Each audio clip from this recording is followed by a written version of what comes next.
अजित पवार गेल्यानंतर तिसऱ्याच दिवशी शरद पवारांनी मेसेज सोडला होता। सुनेत्रा पवारांचा उपमुख्यमंत्री पदाचा शपथ होतोय। दादा जाऊन तिसराच दिवस झाला। सुनेत्रा पवार शपथविधी घेताय, तुम्हाला त्याची माहिती आहे का?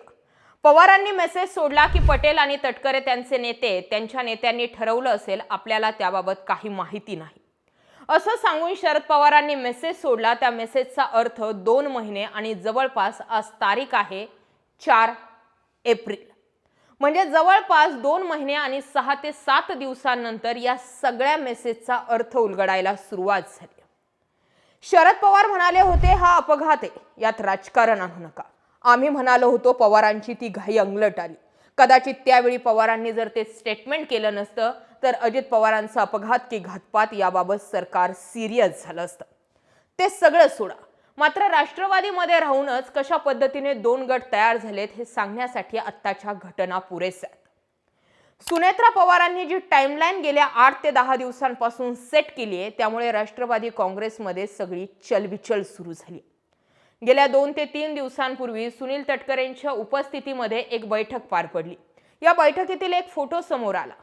सुनेत्रा पवार आणि त्यांच्या शेजारी छगन भुजबळांची सीट आहे, तिथे सुनील तटकरेंची नाहीये। इथूनच मेसेज पोहोचला होता की पटेल आणि तटकरे जे करू पाहतायत तो खेळ खूप लॉंग टर्म चालणार नाही। आता सारवासारव म्हणून पार्थ पवारांचे एक ट्विट जर जोडलं तर वाटत असलं तरी राष्ट्रवादीतील घडामोडी नाहीये हा मेसेज पुरेसा। सुनील तटकरेंच्या एका स्टेटमेंटमुळे देवेंद्र फडणवीसही तोंडावर आलेत।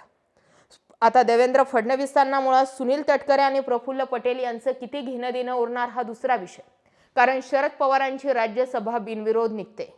भाजपच्या पाठिंब्याशिवाय ते शक्य नव्हतं। दुसरा आणखी एक मुद्दा घडला। या घडलेल्या मुद्द्यामध्ये आतापर्यंत म्हणजे 2023च्या दरम्यान जो अजित पवारांनी पक्ष राष्ट्रवादीचा फोडला, ते स्वतः राष्ट्रीय अध्यक्ष बनले, त्यामध्ये सगळ्यात मोठं राष्ट्रवादीचं संविधान हे कोर्टामध्ये वारंवार चॅलेंज केलं जाते। आता या बदललेल्या संविधानात प्रफुल्ल पटेल किती भागीदार होते हे सांगण्यासाठी आता सुनेत्रा पवारांनी दिलेले पत्र पुरेसे आहेत। सुनील तटकरे आणि प्रफुल्ल पटेल यांच्या समोरील पदांचा उल्लेखच काढला। त्यांनी घेतलेले निर्णय वैधच धरू नये असं सुनेत्रा पवार जर म्हणत असतील तर त्याचा अर्थ हा लागतो की सुनेत्रा पवारांना आतला अख्खा खेळ समजला। पण आता या सगळ्या गोष्टी निवडणूक आयोगाच्या केंद्रात आल्यात आणि निवडणूक आयोग भाजपच्या म्हणण्यानुसार चालतो हा असा आरोप याआधी वारंवार वेगवेगळ्या विरोधकांनी केलाय। आता जर 16 फेब्रुवारीचं प्रफुल्ल पटेल यांचं पत्र गृहीत धरायचं नाही तर मग 26 फेब्रुवारीची सुनेत्रा पवारांची राष्ट्रीय अध्यक्ष म्हणून झालेली निवड कशी गृहीत धरायची? पार्थ पवारांच्या खासदारकीच्या एबी फॉर्मवरती सुनील तटकरे आणि प्रफुल्ल पटेल यांच्या सह्या त्या कशा गृहीत धरायच्या?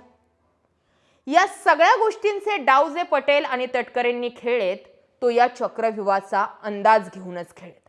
आणि त्यामुळे आता कुठेतरी असं वाटतंय की विलीनीकरणाचा मुद्दा बाजूला करून सुनेत्रा पवारांना जसं चाललंय तसं चालू द्यावं लागणार आहे। काही काळासाठी का होईना, मात्र त्यांना दिसून आंधळं आणि ऐकून बहिरं व्हावं लागणार आहे। या सगळ्या गोष्टींमध्ये कालचा दिल्ली दौरा सुनेत्रा पवारांचा महत्त्वाचा ठरतो। सुनेत्रा पवार काल दिल्लीत होत्या। सुनेत्रा पवारांना पत्रकारांनी प्रश्न विचारला, प्रफुल्ल पटेल कुठे? कारण दिल्लीचा विषय आला तर पटेल आणि तटकरे तिथे हवे। सुनेत्रा पवारांनी माध्यमांशी बोलताना हे स्टेटमेंट दिलं की ते तुम्हालाच माहिती। काल माध्यमांमध्ये आणखी एक बातमी आली। सुनेत्रा पवारांनी आपल्या एका महिला खासदार मैत्रिणीपाशी म्हटलं की पक्षाबाहेरील शत्रूंशी लढता येतं, मात्र पक्षांतर्गत शत्रूंशी कसं लढायचं? प्रश्न होता तटकरे आणि पटेल। तटकरे आणि पटेल यांनी हुशारीने बऱ्याचशा गोष्टी अजित पवार गेल्यानंतर केल्या। सुरुवातीच्या 8 दिवस हे रंगवलं की आम्ही हे जर केलं नसतं तर तुम्ही अजित पवारांच्या अंत्यविधीवेळी सुनेत्रा पवार नाही तर सुप्रिया सुळेंच्या हालचाली पाहिल्या का? त्यांची स्टेटमेंट्स बघितली का? अजित पवार जाऊन 2-3 दिवसही झाले नव्हते हे विलीनीकरणाची चर्चा करत होते। या सगळ्या मुद्द्यांवरती बोलताना त्यांनी हे दाखवलं की आम्ही हे केलं नसतं तर ते घडलं असतं, हा पक्ष पवारांनी गिळंकृत केला असता। सोयीस्करपणे हे नाकारलं की हा पक्ष आधी शरद पवारांचाच होता, तो त्यांच्या पुतण्याने घेतला होता, घरातला पक्ष घरातच आहे, म्हणून पवारांनी गेल्या 1.5-2 वर्षांपासून या मुद्द्यावर चुप्पी साधली। त्यांनी सोयीस्करपणे हे नाकारलं की महानगरपालिकांच्या निवडणुकांवेळी पुणे आणि पिंपरी चिंचवडमध्ये भाजपनं अजित पवारांसोबत कशा पद्धतीच्या डील केल्या. आपल्याला नरेश अरोराला पुन्हा त्यांचं कॉन्ट्रॅक्ट रिन्यू करायचं का नाही या संबंधीतील बातम्या दिसल्या. मात्र ते कॉन्ट्रॅक्ट नाकारणं किंवा नरेश अरोराला विरोध असण्याचं कारण हेही होतं की याच महानगरपालिकांच्या निवडणुकांदरम्यान नरेश अरोरांच्या डिझाईन बॉक्स या कंपनीवरती पुण्यामध्ये छापा पडला होता, रेड पडली होती. तेव्हापासून नरेश अरोरा हा भाजपचा माणूस झाला हे सर्व श्रुत होतं, असे आरोप झाले होते. त्याच दरम्यान पुणे आणि पिंपरी चिंचवड महानगरपालिकांदरम्यान चंद्रशेखर बावनकुळेंनी हे स्टेटमेंट केलं होतं की अजित पवारांची सिंचन घोटाळ्याची फाईल अजून बंद झाली नाही. म्हणजे पटेल, तटकरे किंवा एका गटाने हे दाखवण्याचा प्रयत्न केला की पवार, सुप्रिया सुळे हे कशा पद्धतीने पक्ष गिळंकृत करतायत, पण हे सोयीस्करपणे दाखवणं नाकारलं की भाजपनं शेवटच्या काही दिवसांमध्ये अजित पवारांसोबत कशी डील केली होती. आणि हेच सगळे मुद्दे टर्न बाय टर्न करून सुनेत्रा पवारांच्या लक्षात आले. मी तर म्हणेल त्याआधी जय पवारांच्या लक्षात आलते. त्यासाठीचीच त्यांनी 9 मार्चला पत्रकार परिषद घेण्याची डेट दिली होती. पण अजून 3 ते 4 दिवसांनंतर 1 महिना होईल, मात्र तरीही जय पवारांची पत्रकार परिषद का झाली नाही याची माहितीच मिळाली नाही. आणि तुम्ही म्हणतात राष्ट्रवादी सर्व काही आलबेल आहे.